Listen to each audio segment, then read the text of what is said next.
I want to make a quick video about tricky wording and answer choices that are exactly worded as the passage.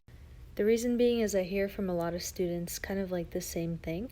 And there's like some kind of truth to it, but there's better reasoning to go about it and get the right answer more consistently. So let's say you're picking an answer and you notice that one of the answers is like word for word from the passage, but let's say you still get it wrong. That's because the reasoning for how you even read the question is off.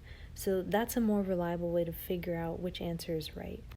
So when you're reading the question, every single question in CARS is going to refer to something that has already been mentioned in the passage. So what you want to do is you want to narrow down like what exactly is the topic that I'm reading about that's from the passage.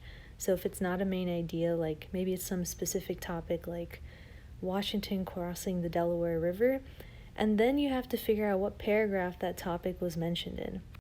If you figure out the paragraph that the topic the question is referring to is mentioned in, then you can cross out a lot of answers that, even if they're word for word, are not mentioned in that paragraph or a related area.